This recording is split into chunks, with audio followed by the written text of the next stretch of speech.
Farewell with Flair. Mastering the phrase, have a good evening. Hello, English learners. Welcome to another exciting episode in our journey to master English greetings and farewells. Today, we're going to explore a very common and friendly phrase, have a good evening. We'll dissect the meaning, usage, and even some variations of this phrase. Remember, practice makes perfect, so don't shy away from using these phrases in your daily conversations.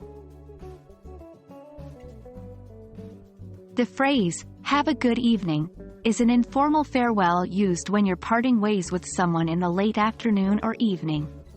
Here, evening generally refers to the period from the end of the afternoon to the beginning of night. This phrase is a way of wishing the other person a pleasant time for the rest of the day.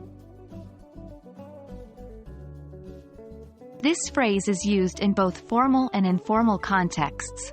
You might use it at the end of a dinner with friends, upon leaving a store, or when finishing a business meeting that extended into the evening. The most important point is that, have a good evening, is used when you're saying goodbye and want to wish the other person well for the remaining part of the day. Language is all about creativity and context, and there are many ways to convey the sentiment behind, have a good evening. You can mix up your farewells with phrases like, enjoy your evening. A little more informal, it implies a hope for the person to find joy in their evening. Have a great night, used when the evening is transitioning into night. See you tomorrow, have a good evening.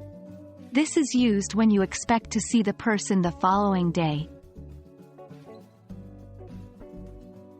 To help you get comfortable with using have a good evening and its variations, let's practice with some scenarios.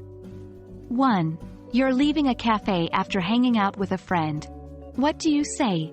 Hint. You can say, have a good evening. 2. You're finishing a late work meeting. How do you wish your colleagues well? Hint. Try, have a good evening, everyone. 3. You're saying goodbye to a friend you'll see tomorrow. What can you say? Hint. See you tomorrow, have a good evening. Would work well. Well, that wraps up our deep dive into the phrase, have a good evening. It's a versatile, friendly, and simple way to bid farewell, and now you have the knowledge and confidence to use it appropriately in your daily conversations. Remember, the more you practice, the more natural it will become. So, have a good evening, learners. Keep practicing and we'll see you in the next video.